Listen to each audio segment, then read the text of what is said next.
Hello and welcome to Create Crochet. In today's video we are going to be working on the granny square. So the granny square looks like this, and what you can do with it is make a huge great big blanket and just keep going on the one square, or make up a blanket of lots of different squares, changing the colours, adding smaller squares and doing it like that. The granny square is actually really quite versatile. You can make wrist warmers or scarves, or this is a shawl that I made. It's quite large, it wraps completely around the body. It took me hours to do, but it was really quite fun and really quite satisfying. So when you go to the store and you choose your yarn, you need to make sure that your yarn, if you're changing colours like I'm going to be showing you how to do, tells you to use the same sized hook in all the different balls of wool.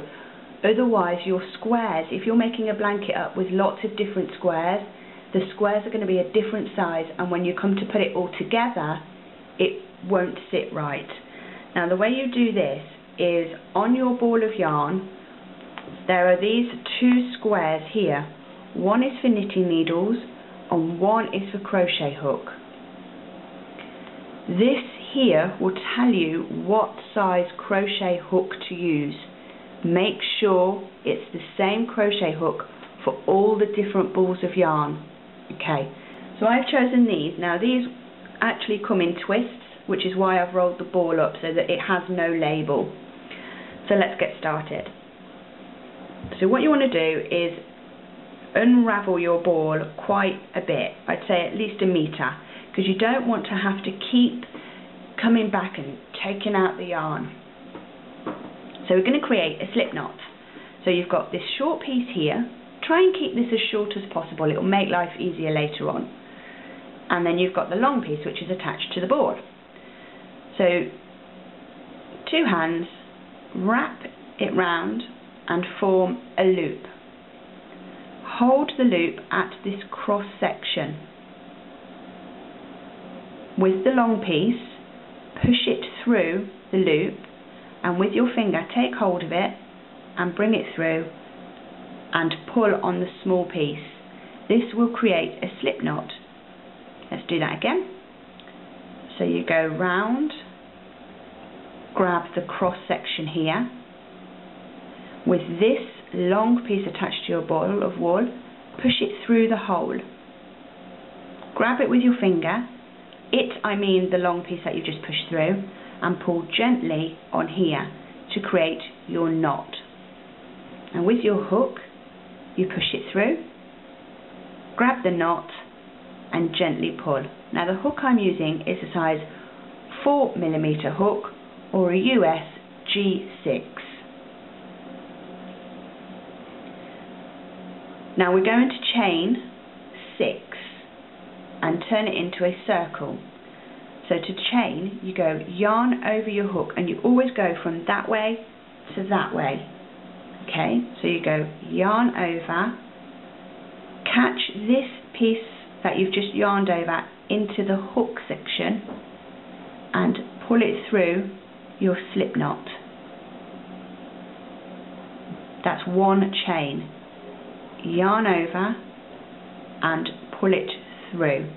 If you're finding that it's really quite difficult to get your hook through this loop, it's too tight, loosen it off just by pulling it. You can keep going. I wouldn't recommend that you do your loop that big.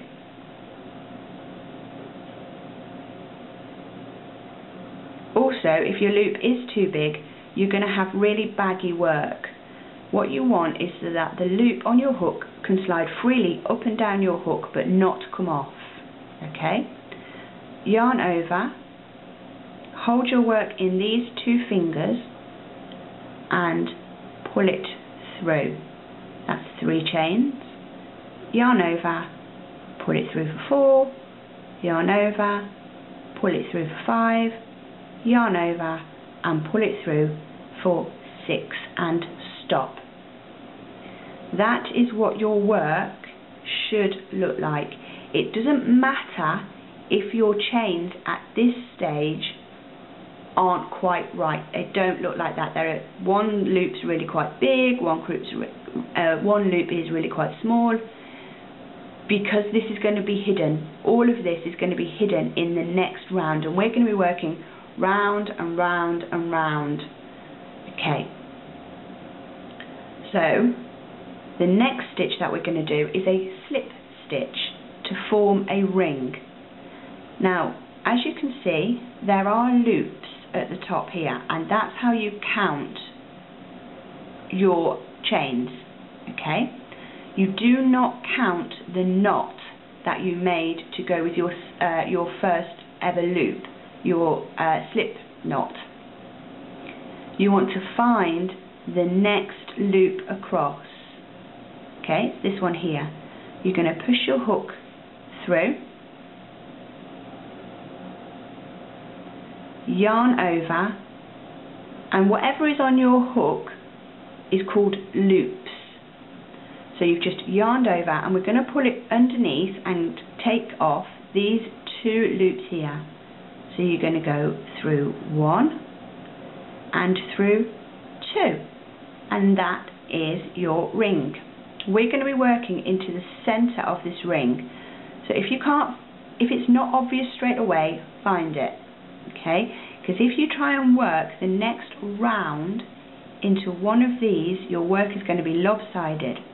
Okay, so open up your ring like this, and we are going to be making some double crochets, which is a US term, double crochets all into this. Okay, so the first thing is to do in this round is chain 3. Exactly the same what you did to start off with. So you go yarn over, 1, 2 and 3. This counts as your first double crochet. We're going to be making clusters of 3. So 3 double crochet in one cluster, and this counts as your first. So we need to do another 2. So you've got the loop on your hook. You're going to go yarn over, push the hook through this center hole, yarn over, bring it through, yarn over, and you should have, with the yarn over, 4 loops on your hook. You're going to bring this through these 2 here. You're going to go 1 and 2, yarn over and bring it through the 2, and that is your first double crochet. Congratulations! Yarn over, put it through the hole. You're going to take the yarn over the hook again, catch it into the hook part and bring it through that center. Now when you bring it through the center, bring the work upright, so when you make your blanket it will sit flat, otherwise it's going to make the work too tight. Yarn over for, I'm going to take it through these 2, 1 and 2, 1 and 2, and that is your first cluster, which is this part here.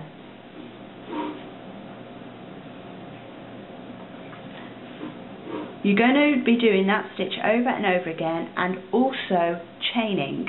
So now we're going to chain 3, which is 1, 2, 3. Whenever you chain 3, that is your corner space. So we're going to go ahead and do 3 more double crochets for our second cluster.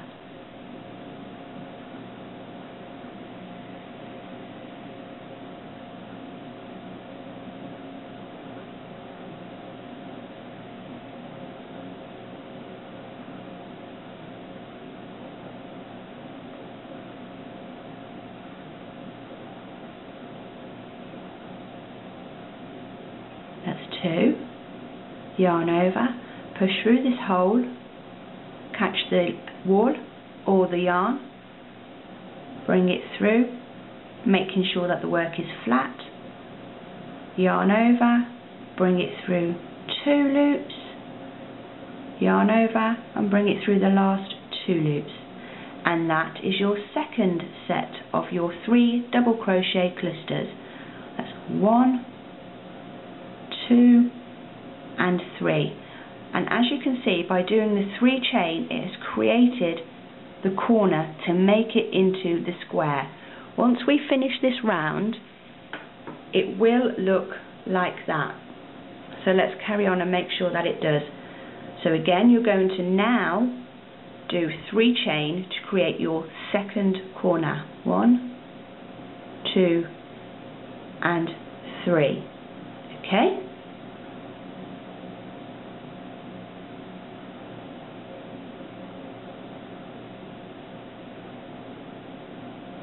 One,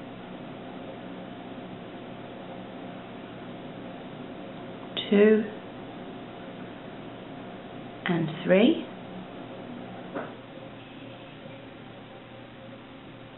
3 chain.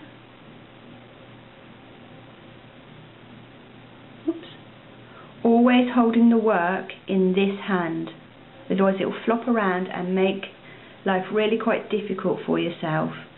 So now we're going to do our last set of 3 clusters of double crochet.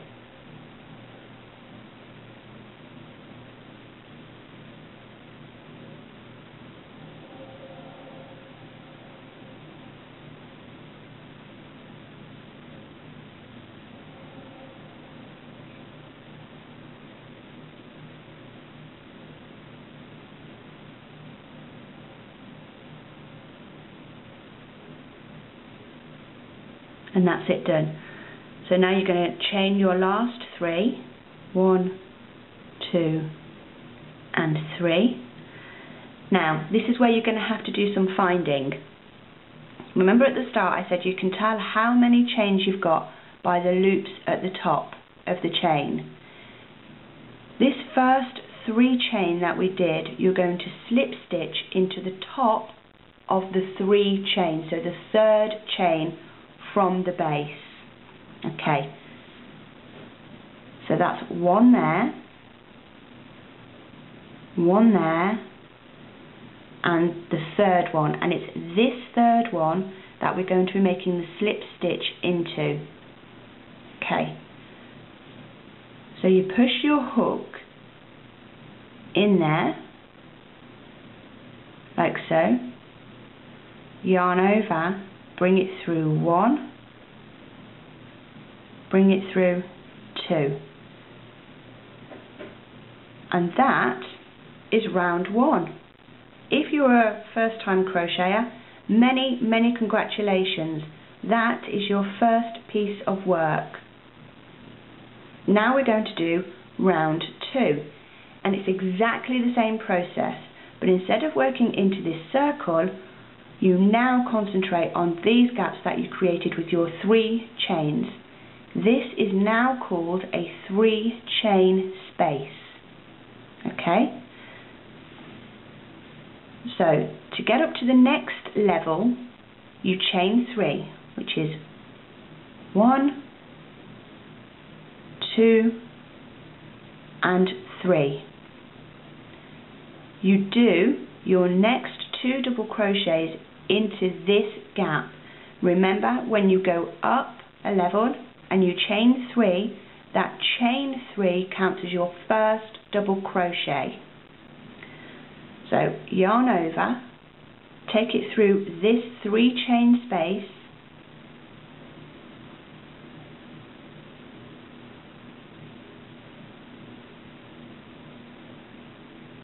which is 1, 2, and that's your 3rd.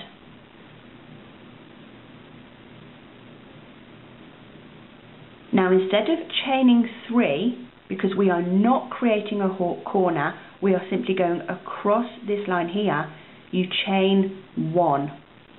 And your chain 1 gets you to the next 3 chain space. Okay, so you've chained 1, you go through into this 3 chain space and create your 3 clusters of double crochet.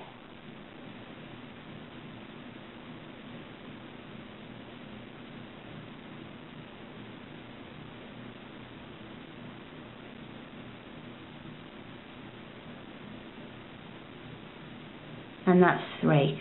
Now we need to create a corner, so we do the 3 chain and back into the same 3 chain space that you've just done. This cluster is another cluster. And once I've done this, you'll be able to see that a corner has been created.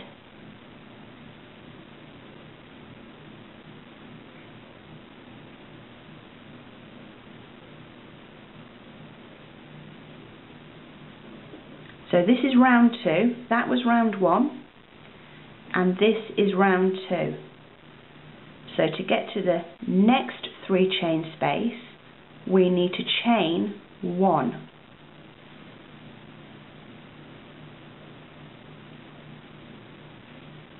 And we do the next 3 clusters in this 3 chain space.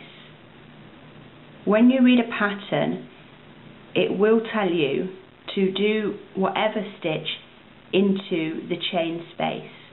That's what it means, this gap here.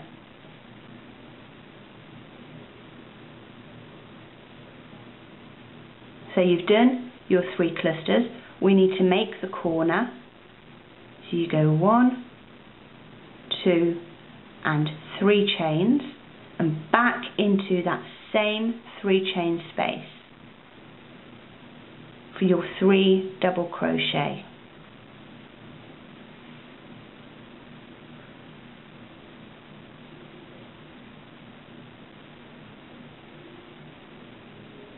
One more, yarn over, through the gap, grab the yarn over, bring through 1 loop and 2 loop, yarn over and bring through 1 chain to get to this next 3 chain space. You're doing really well, keep it up, keep going all the way around and I will join you back here.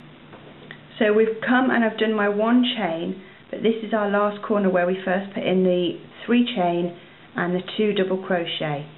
So we're going to go back into there and do our 3 cluster.